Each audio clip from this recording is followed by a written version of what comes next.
రాష్ట్ర వ్యాప్తంగా లక్షల ఎకరాల్లో పంటలెండుతున్నాయి.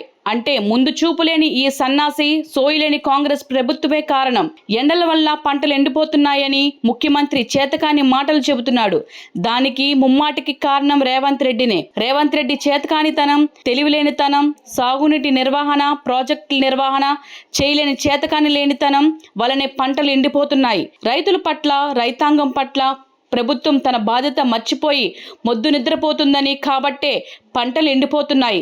ఎండిపోయిన ప్రతి ఎకరానికి 25,000 రూపాయల చొప్పున పంట నష్టపరిహారాన్ని చెల్లించాలని డిమాండ్ చేస్తున్నాం. ఎండిన ప్రతి ఎకరానికి రాష్ట్ర ప్రభుత్వం నష్టపరిహారం చెల్లించాలి. ఈ మేరకు రైతన్నలకు నష్టపరిహారం ఇచ్చేందుకు ఈ బడ్జెట్లోని నిధులను కేటాయించాలని బీఆర్ఎస్ తరపున డిమాండ్ చేస్తున్నామని కేటీఆర్ అన్నారు.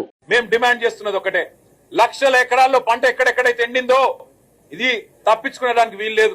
మొన్న హరీష్ రావు గారు వివరంగా చెప్పినారు. ఎండల వల్ల పంట ఎండిందని ముఖ్యమంత్రి అంటాడు. బోర్ల కింద ఎండిపోతే మాకు బాధ్యత లేదని బాధ్యత రాహిత్యంతో ఇరిగేషన్ మంత్రి మాట్లాడతాడు.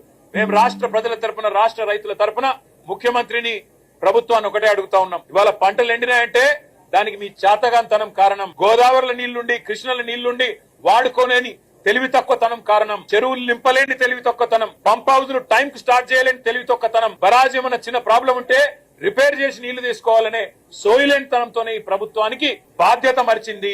అందుకే మేము రాష్ట్ర ప్రజల తరపున అడుగుతా ఉన్నాం, ఎక్కడెక్కడైతే పంట ఎండిపోయిందో ఎకరానికి 25,000 రూపాయల చొప్పున వెంటనే ఈ బడ్జెట్ లో డబ్బులు కేటాయించి నష్టపరిహారం రాష్ట్ర ప్రభుత్వమే చెల్లించాలి. రాష్ట్రంలో లక్షలాది ఎకరాల్లో పంట ఏదైతే ఎండుతుందో దానికి ఖచ్చితంగా ఈ ప్రభుత్వం రైతులకు క్షమాపణ చెప్పాలి. ఇలా భూగర్భ జలాలు అడుగంటున్నాయంటే ఖచ్చితంగా దానికి కారణం ఈ ప్రభుత్వమే. చెరువులు నింపకపోవడం, ఇష్టం వచ్చినట్టు చెక్ డ్యాంలు నింపకపోవడం, ఇష్టం వచ్చినట్టు ఇసుక తోడుకోవడానికి, కేవలం ఇసుకతో దోపిడీ కాంగ్రెస్ నాయకుల జేబులు నింపడానికి మీరు చేసిన నిర్వాహకమనే కారణం ఇవాళ గుర్తుపెట్టుకోవాలని కోరుతూ, రాష్ట్ర రైతాంగానికి కేసీఆర్ గారు ఉన్నారు, బీఆర్ఎస్ ఉన్నది. మేము భరోసాను ఇస్తూనే ఉంటాం, మీ తరఫున కొట్లాడుతూనే ఉంటాం.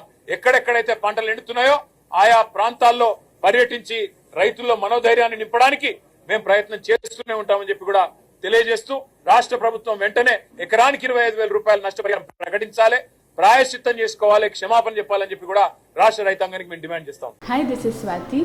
లైక్ చేయండి, షేర్ చేయండి, కమెంట్ చేయండి అండ్ సబ్స్క్రైబ్ చేయండి GRTV. Hi, this is Monica. Please like, share and subscribe GRTV.